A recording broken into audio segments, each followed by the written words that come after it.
Hello, and thank you so much for joining us for Coffee and Conversation. We are so excited to be with you again this Thursday to share some of the questions from UMW Sunday. Yeah, well, it used to be called UMW, Yes. and that's not United Something Workers, UMW, United Methodist Women, but now it's called United Women in Faith. Yes. So, yeah, and we'll I'm try still to stuck on UMW, yeah, so I or need to United remember Methodist that. Women. Yes. Yes, UMW, BMW, we have lots of acronyms. yeah, and so we're trying not to use the acronyms to try to let you know what it is. Wow, a little cooler weather, especially than last Thursday. So a little cooler weather, but now it's heating back up. But boy, the nicer, cooler weather has been nice this week. I've really enjoyed that. Absolutely. I'm not quite ready for fall yet. Yeah, but okay, so United Women in Faith. Go ahead. Okay. We celebrated that on Sunday. We did, and it's something that we celebrate annually, and we are super excited to do it. So one of the questions was that in biblical times, you didn't always see women in important roles, but God chose women to be in important roles, and there are a couple examples of that. There is Miriam, Deborah, Hannah. Why do you think God chose those women for those important roles? Yeah, well, let's talk about a couple of those. Let's talk about Miriam and Deborah. We'll get to Hannah. Miriam is the sister of Moses. Yes. Miriam is the one, and so if you want to read the story in the book of Exodus, look at the first couple chapters. Miriam is the one that is watching over her brother when they're trying to save his life by floating him down the river. Yes. Miriam is the one that sees Moses picked up by Pharaoh's daughter. And then, so she's an integral part. So she's used. And then later, when the people are delivered and they cross the Red Sea, is Miriam leading the women in praise of this deliverance with praise and singing and dancing, and she is called a prophet. Yes. In that point in Exodus 15, I think it's verse 20 or 21, if you want to check out Exodus 15, 20 to 21, and she's actually referred to as a prophet. So, and a prophet isn't one that foretells the future, has the magic 8-ball. Right. It's one that speaks the truth really in love, but helps the people to be called out from the world to be the people of God, but and speaks truth to the people about that. So she had a voice. Yes. We don't hear, but for her to be a prophet, she had a voice, and obviously God called her to be a prophet. So Miriam is an important person. Right. And then you have Deborah, who after the people have entered the promised land, after the wanderings in the wilderness, she's one of the judges, there with like Gideon and others. She's one of the judges. And just think about the significance of having a female judge at that time. But it does show, even though we think it was patriarchal, and it was, right, and there was, things, but yet here you have this female judge on that. So, it's kind of this tension or this double-edged sword. On one sense, we know it was patriarchal. We know that women didn't have equality with the men. And we got to acknowledge that. We have to confess that. And I'm not saying profess, I'm really meaning confess. And we know that that's not right. And, they didn't have the rights to property and that. But God called them to also be different and does this throughout time. So we can see, and then, Samuel's mom, and it's just, so it continues when you read the stories there, that continues. And then when you get to the New Testament, think about some New Testament women. So my favorite is Mary Magdalene.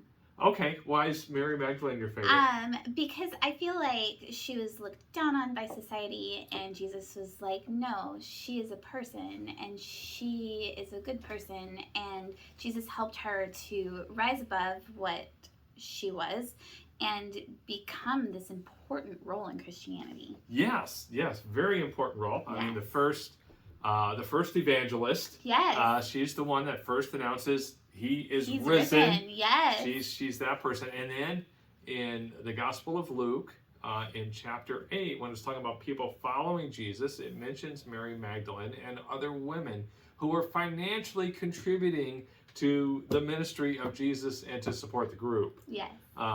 Very important. And Mary Magdalene continues there. Then, of course, you have the woman at the well. Now, unfortunately, we don't know her name, so we just call her the woman at the well. Right. That is really a huge evangelist in the area of Samaria.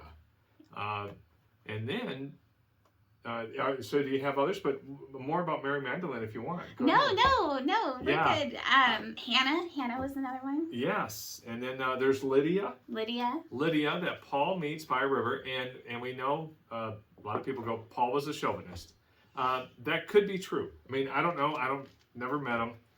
He was a little bit before my time. But in that culture, there was that. And yet, and we know from the writings of what Paul says about women that is not very positive. Right. You must be quiet in church. And there was some of that. And yet, Paul, Elizabeth, sorry. Oh, no, continue. Elizabeth, go ahead. Elizabeth and Mary. Of course, Mary, but... Mary, the mother of Jesus. But Elizabeth, too, with John the Baptist. And yes. Yes. Yeah. John, the mother of John the Baptist. Yep. Yes. On that. So, yeah, absolutely. And Paul has Lydia help start a church. He meets her by a river. The church in Philippi. She helped start that church. Paul used, when you read... like in the end of Romans, there you read those names, there are female names. When you read in Paul's letters, there are female names. Even in Corinth, when he talks about it, but these are female names. Females were leaders within the early church. In fact, in Acts 12, in Acts chapter 12, Peter was in prison. He's going to be executed, but he has this angel comes and undoes the chains, and Peter goes out and he goes to Mary's house. Now this is another Mary. Right. This is Mary, the mother of Mark, the gospel writer Mark, and John, also called John Mark, but traveled throughout Acts, and obviously well-to-do because she had a maid named Rhoda. Rhoda, another significant person. Right. There. But Peter goes to Mary's house. That's where the church had gathered to pray for Peter. But the church was having house church at Mary's house. So I want to, we celebrate that, but celebrate that we, at least in our expression of the United Methodist Church, are at a point, now there's probably still some issues. Sometimes, and we got to confess this, in the United Methodist Church, sometimes a church would pay a female less than a male in the same role. Not right. I agree. Yes, we all agree. And yet, we ordain women in the United Methodist Church in our area. Been doing it for, over 60 plus years now in the history of the church, or history of the United Methodist Church, or Methodist Church. That's not that long, but for 60 years. And there's some stories that women have that it wasn't that easy. It wasn't, okay, we're going to ordain all the women and this is great. Yeah, it wasn't all that easy. I think, they have their stories of how challenging it's been. And it does continue to be in some areas. We have to acknowledge it, but we want to celebrate the work. And I am thankful that the United Methodist Church is open to, women that have experienced the call to ministry and to serve in the church, and not limited to certain roles. Right. As a woman, I appreciate that. And I really appreciate the footwork, the groundwork that the women in biblical times have put forth before us, because I really do feel like they set the path for women today. Do you think that the women in biblical times that had these roles still influence women today? Well, I hope so. I know they do for me. Okay, they do for you. How do they influence you? Oh, that is a great question. I'm supposed to be asking you the question. No, this is coffee and conversation. Now I get to ask Pastor Jeff a question, and he has to give the answer. Okay. So, I think just seeing the women rise above the challenges, and be able to be successful in their calling is huge. It's inspirational. I think in society today, there are still challenges that women have to rise above. However, I look at the biblical era and think they probably had a little more challenges than we did. Yeah. So if they could do it, we can do it. And so that's where I get my inspiration, is like, I know that they were successful through Christ, through Christ's help, through his guidance, but they were able to do it. And I know that women today can too. Absolutely. I think we should put the graphic up of Rosie the Riveter. You can do it. Yes. Absolutely. But in that sense of, and it gives hope. I think it gives hope. Absolutely. With that, because they were in a society and in a culture where really they weren't treated as equals. And there's still some of that in areas of the world today. Yeah. And there still is some of that lingering within our own culture and country. Yeah. On that we have to acknowledge, but there's that hope. But not just good, it's all good, but that it, think about what they dealt with and how they worked for it, and what they did and their faithfulness and continuing to work for that.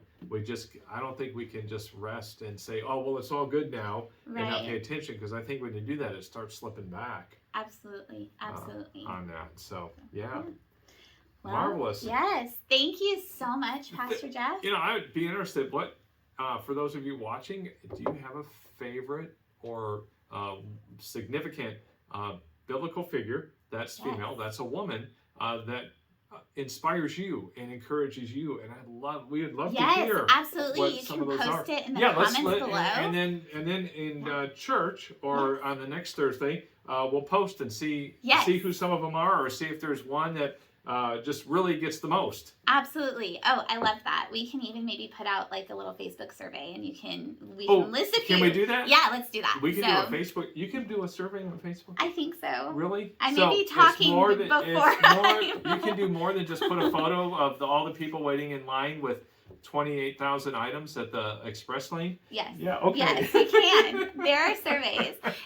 If not through Facebook, we can post a Google survey. Yeah, let's do it. Yeah, I think that'd be fun. We'll list a few, and we'll leave an option for others, so you can fill one in. But yeah, let's get that posted, and we'll see who wins. Great. Yeah, okay. Absolutely. Fun challenge. I like it. So be thinking about who you want to vote for that.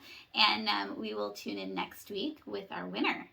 Awesome. Yes, awesome. Right. Well, thank you so much, Pastor Jeff, and thank you all so much for joining us. We are so excited to be doing Coffee and Conversation, and we're looking forward to doing it again next Thursday. See you then.